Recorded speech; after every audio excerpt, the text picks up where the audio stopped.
hello and welcome. If you have never wanted to be a caregiver and you find yourself, oh, hey, I'm a caregiver, this community, this channel is for you. And okay, I've written some notes so that I don't forget anything, and I'm putting myself out there. Here we go. So who am I? I'm a caregiver coach, and I'm someone that never wanted to become a caregiver, and never thought about it until it started inching toward me ever so slowly. And then it was like, whammo, you're a caregiver. So I've created this YouTube channel. I'll get back to why I'm never wanted to be a caregiver and find myself being a caregiver coach. You're gonna find it funny.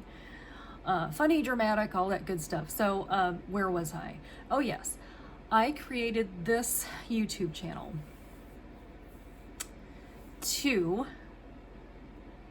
for you. For those of you that never wanted to become a caregiver and find yourself in it, I wanted to be, and I want to be, your truth teller, your person that shares the good, the bad, the ugly, all of it truthfully, and doesn't try to whitewash it or anything like that. That's why I'm here. I'm here for you. And I'd like to hear, like, pop it in the comments below. What drew you to this channel, and who are you? I want to know. Besides being a caregiver, are you a caregiver? Are you seeing this in your future and going, oh my gosh? By the way, I tend to swear every once in a while. I don't know if that's allowed on YouTube. I guess we're gonna find out. Hopefully you're okay with it. So let's go. Looking at my notes here.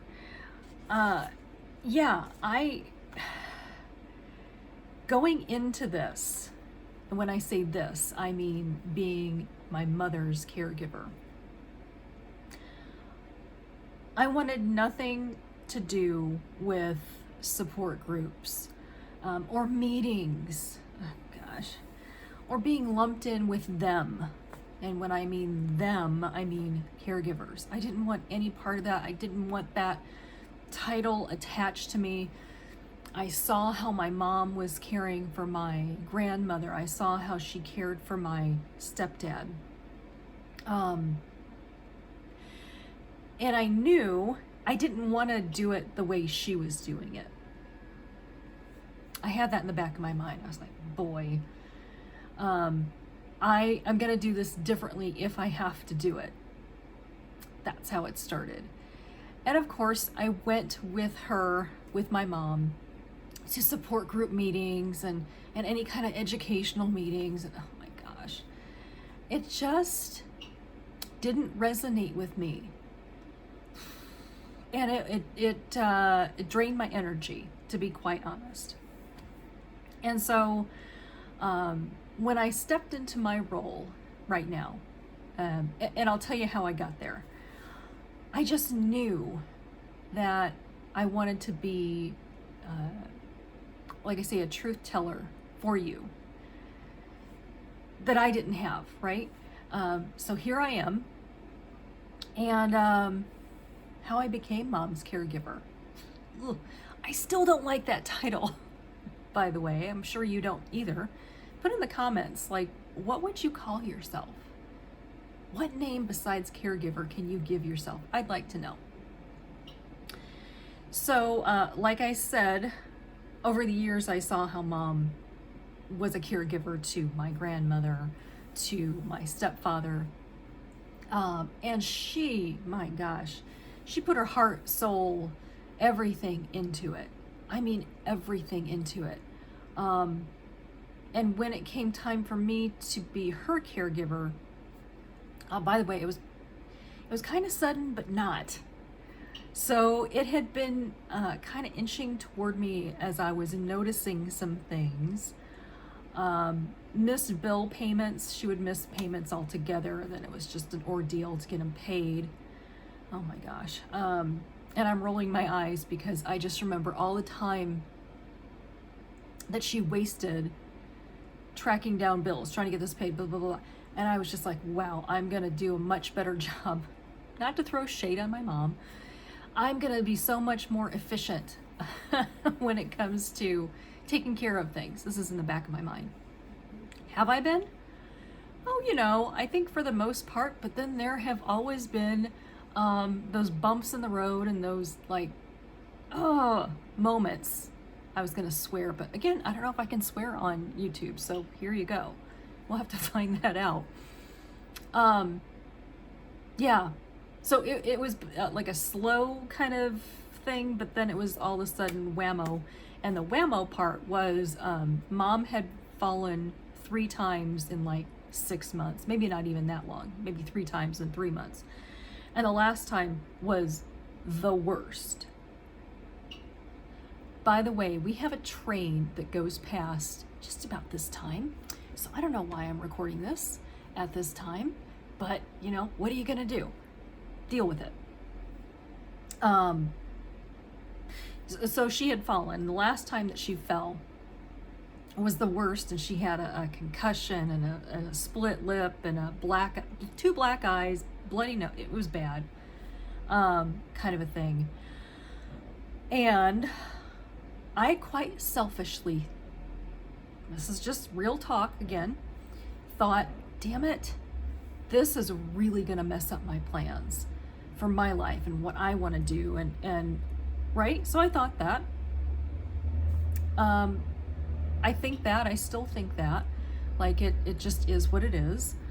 It doesn't invade as much as it used to. Again, train, sorry about that. Just deal with it. It's just life, right? So the next day after Mom gets home from the hospital, after a long night of back and forth, and it's a long ass story. See, I swore a little bit. But when Mom got back from the hospital the next morning, I just point blank asked her, what do you want to do? And she knew exactly what I was talking about. And what I was kind of referring to was, okay, are you going to stay in this house? Am I going to have to get someone to live with you? Are you going to live in a retirement community? What are you going to do? And she said, I want to live at Waterford, which is a retirement community in her area where she lived at that time. 45 minutes from me one way, but fine, whatever. If that's what you want to do, let's do it. And oh my gosh, let me tell you, first of all, the planets aligned for me because everything just pretty much went smoothly. So I was like, okay, sign from the universe that this is where she's supposed to be. And yet, geez, I didn't know what I didn't know. I thought that since she had long-term care insurance, that would pay for it. Guess what? It didn't. And that was a freaking ordeal. Again, real talk. To get that information. Like, oh my gosh, it was, you have to call the representative and get Mom's okay to talk to them. And then they send you a letter, and it's ridiculous. So these are the kinds of things that I'm going to talk about on this channel, is the freaking ridiculousness and the inefficiency of insurance, of doctors, of websites, like Medicare.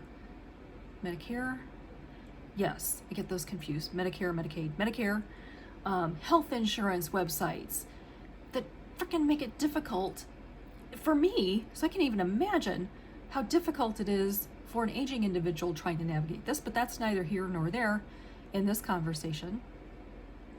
Okay, so, right, long story short, I became Mom's caregiver. She moved into a retirement community a month later after this last fall. It was quick.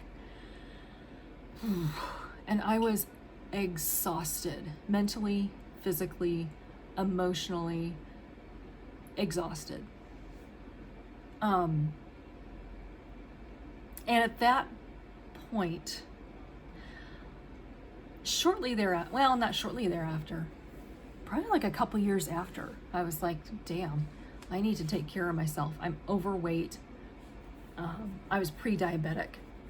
Well, not pre-diabetic, but I was the step before pre-diabetic, and I was like, damn it, I don't want to.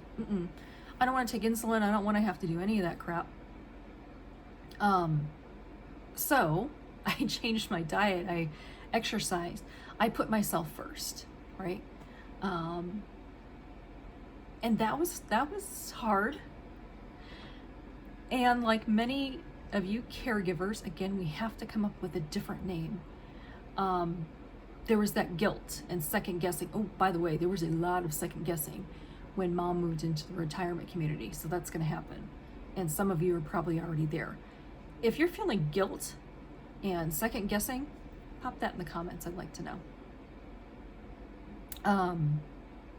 Okay, back to my notes, because again, I had a lot to say, and I'm going to have to sign off here in a little bit. You know, being a caregiver, no matter, by the way, what kind of caregiver you are, if you're a caregiver that's like me and your mother is in a, or loved one is in a retirement community, you're a caregiver. Because if you're like me, you are making sure that your loved one has what they need, is happy. You're in the back end of things, paying their bills and making sure that that stuff is working, right? The doctor's visits, the medications, bill paying, insurance, making sure that everything is clicking and going. So matter if you're that type of caregiver, if you're a hands-on caregiver, my hat's off to you, because I couldn't do that. If you are not yet a caregiver and are like me and kind of saw that coming, sneaking up on you, right? This is for you. But being a caregiver, to be honest, sucks. And it also makes you a better person. Talk about two different angles, right? It defines you in good ways and bad ways, or it tries to define you. It rearranges your life, and yet it doesn't have to rearrange your life.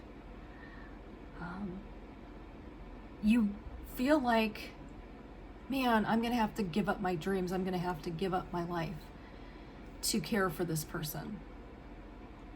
And you don't. You really, really don't. But it's going to feel like that. Because you have choices, right? Oh gosh, all kinds of noises today. So, I'm wrapping up. I feel like I don't know how to say this, so I'm just going to say it. I'm the uncaregiver's caregiver coach.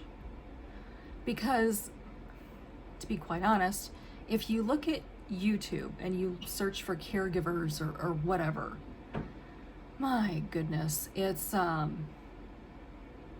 sea of positivity and joy. And I don't know, it just doesn't resonate with me. So that's why I'm here for you. What about what I've said resonates for you? Put that in the comments below. As I said, I'm a truth teller. And so with this YouTube channel, my hope is to tell the truth, share with you my ups, my downs, my insights, my, oh, hey, this is a better way to do this. Or, oh, hey, don't do this, you know, whatever. And just sharing funny stories with you too. And I just posted basically an explanation on my blog about, and you don't know this because you don't know me, but back in August of 2020, you know, the lost year, I switched my niche into being a caregiver coach. And I'll post that link in the comments so that you can take a look and you can be like, oh, okay, now I know why she did this. That makes a lot of sense. So let's introduce ourselves. Post in the comments who you are. Are you a caregiver? Do you see this coming? Do you have a better name for caregiver? Let me know, and I'll see you next time.